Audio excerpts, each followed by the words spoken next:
How's it going there, folks? I'm Quinn, that's Snazzy iPhone guy, and this is the retro review of the Apple eMate 300. Now, this comes from the year 1997, and it was only on the market for 11 months until it was discontinued in February of 1998 upon the return of Steve Jobs to Apple. Now, this did run Newton OS, and not only did it really set the premise of iBooks and this clamshell look that Apple used for the next several years, but the features behind Newton OS are still carried into today. And a lot of these things that are on this 15-year-old OS, we use today every single day in iOS using our iPhone and our iPod Touch and our iPads. It's really rather incredible. Now, the reason this was ultimately unsuccessful because the market of entry was actually pretty high. This cost $800 a device and was pretty much marketed towards the education market. Now, obviously, it never took off because of the higher price tag, and also because computers could be had for about the same price, which were incredibly more powerful than this. This only featured a 25 megahertz processor, 3 megabytes of onboard RAM, and 8 megabytes of onboard ROM. Now, here on the actual device, you can see that there are a couple ports. There is a serial port for you to be able to connect printers, send faxes. Yes, you could send faxes from the eMate, which we'll talk about. And this was really the main port for connectivity. You have a standard Newton port, which allowed you to connect to other Newtons, as well as transmit information through this little port here. It actually looks oddly like HDMI of today. Now, you also have a power cord input, but it did run on battery, and the battery was pretty darn impressive. You could run this for 28 hours on a single charge. Now, here on the back you have a tripod mount, which is a little bit unusual. I would assume it's for the instructor and their eMate so that they can mount this kind of to put it into presentation mode, I would presume. You have this little thing right here which allowed you to dock the eMate to a classroom dock, which would allow you to transfer all of your files to the teacher's computer. Now, you also had this little card here, which was an identifier card, so you could know whose eMate was which. Right here is like the magical door of everything. As you can see, there's some transparency in the plastic, which again was used for several years, and this was the first device we saw this translucent plastic. But one of the great things you could do with the eMate 300 was expand it like crazy. You could change pretty much everything in this device, the RAM, the ROM, and you got a lot of expandability, which you just don't find in today's devices, especially ones made by Apple. Now, down here on the bottom just kind of shows you the extreme amount of detail Apple always has put into their products. You can see there's like a little rubber padding right there, and it made the eMate a lot easier to carry and a lot more elegant, which is just one of those little things so many companies would never think twice about. Right here you have a headphone jack, which is pretty darn cool, and right here you have your standard PCMCIA slot, which allowed you to do a lot of expansion. There were expandable cards, there were network cards, modem cards. People have even gotten wireless network cards of today to work with the eMate, but this was pretty cool that you had a lot of expansion here as well. Up here you have a clasp in order to open the device, and we will do so right now. So you can see down here there is a pretty standard keyboard of today. Not a whole lot has changed. It's a little bit smaller than your standard keyboard, so it was a little bit weird to type on, but you do have all the standard key, Command, Option, Control, and pretty much everything is the same layout. You also have a number line up here, which is great, and then up on the top you have some Newton OS specific buttons, which made the eMate 300 a lot easier to use. Now, you did have a contrast slider as well as a volume slider, which were nice to be mechanical. And one thing that you're probably thinking, what? This was a touchscreen device. And this 480 by 320 16-bit grayscale screen did in fact have touch capabilities, and it's one of the most impressive things about this operating system. One last thing on the device, there are these little holders on each side which allowed you to put the pen, and as I mentioned, each side it did have left-handed writers put into thought, so that's pretty darn cool. The stylus is kind of hefty, actually quite weighty, which makes it nice and a breeze to use. Now let's focus onto the screen, as this is really the main attraction of the eMate 300. As I mentioned, it runs Newton OS, and it's pretty much the same as any other Newton device, but if you haven't seen a Newton device, it's really rather incredible. Now, as I stated, it does have touch, so menus and everything of the sort work with this little pen. Pretty darn cool. Now, this is the text editor which opened by default. It was more of a word processor, and you could type pretty much anything you wanted in here, but the touch capabilities did not really work. In order to get your full kind of immersive experience, you had to open the drawer. So I'm going to open that right now, press the key now.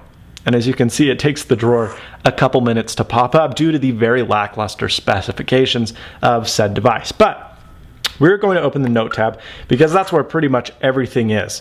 Now, as you can see, this is a lined notepad. Of course, you can continue to type as you would normally, and it would work just fine. But one of the great things was it also implemented not touch, but handwriting recognition. Pretty darn amazing. And it wasn't the handwriting recognition you saw in Palm where you had to learn some obscure language. It actually knew what people's handwriting looked like and could create pretty well words based on what you write. Now, we are going to enter the text mode right now. So I'm going to type hello YouTube. All I have to do is write it out, and it factored in capital letters as well when it works. Hold on, I was bumping buttons. So hello YouTube. It takes that text, and as you can see, there are a few errors. It's not quite perfect, but you could write directly on top of the letter and it would pretty well correct it, which is pretty amazing. So as you could see, you could write pretty much clean out what you want to say, and the Newton would translate it for you. So I'm going to write, I am Snazzy. And as you can see, again, it indeed implements that. Pretty darn cool. Now, this is some of the fine touches on Newton OS that you really don't see in today's standards. Now, of course, you could go up, and this is what you have to do on iPhone. Let's say I needed to edit something up here.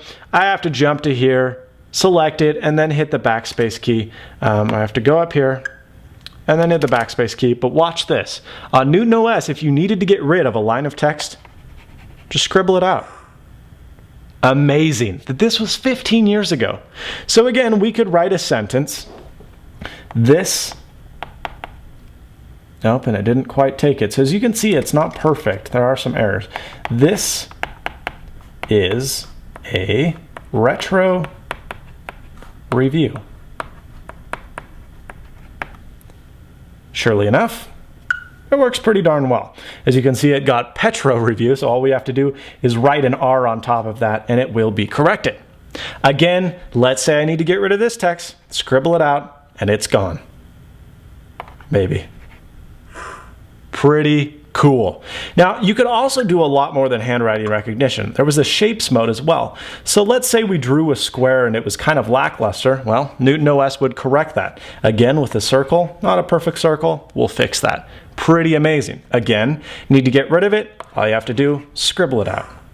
Now, there's another thing you could do. You could hold it, and this gave you a lasso tool of sorts.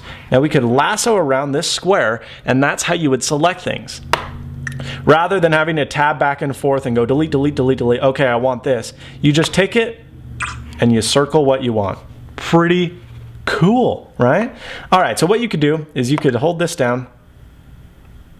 Sorry, I'd open the contextual menu. We'll hold this down. This side is a little bit short. It's kind of a polygon, so I can simply drag this, take the corner, maybe, take the corner, and I can modify the shape. So I wanted to make it a kite. There you go. You could draw another line and draw another line, and you have a perfectly symmetrical kite. Pretty darn incredible, like I stated. Again, to modify things, you just select them, and you can move them around and everything of that sort. You could also delete them using the delete key, or you could scribble on top of them. Now, let's say I wanted to move this around. Again, hold it, select it, and I could move it.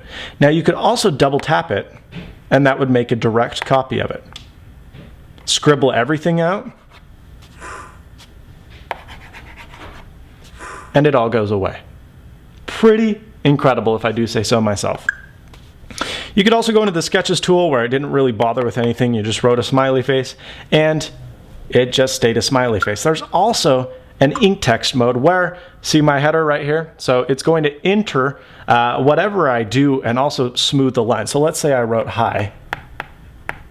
It doesn't convert that to text, but it does put it on the line in which I chose, which is pretty darn incredible. You can create new documents, checklists, outlines, pretty much anything of the sort, and you could also organize them into files. Okay, so let's go back to the Newton home screen real quick, and I'll show you a couple of other neat features.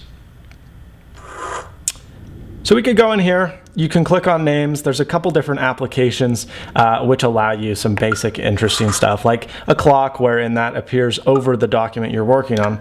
And one of the cool things is when the drawers open, I can continue to work on this document uninterrupted. Multitasking way back in 1997. Pretty cool, right? So let's just start a new note. This is probably one of the coolest features on all of Newton OS. I could say call. No, that's not going to work because it's in keyboard mode. Sorry, hold on. So I got to scribble this out. Okay, so I'm going to write call. All right, call Snazzy Labs. Okay, so here we go. What I can do is I can select this. Sorry, I can select it well. I can select this and then hit the Newton's assist button. When I hit the assist, not the find button, although the find button's cool too. It can find stuff on your document way back then. But I can press the assist button right here and watch. It logically interprets what you need to do, and it finds my contact, Snazzy Labs, in my address book, and I can call it right there. Just by writing it out. I don't need to enter the phone book. I don't need to do anything of that sort. I just make the call. Now, no, this didn't actually call people. What it would do is, in theory, you would hold your phone up to the speaker. It would play those dial tones, and then your phone would call that number. You could make notes during the conference call. You could hang up, or you could say, okay, we took a break during here. You could enter some additional numbers to dial into your phone. And then you could also say, all right, there was no answer. And it hangs up. So no, it didn't actually take telephone calls, but it allowed you to log telephone calls, which was pretty darn handy.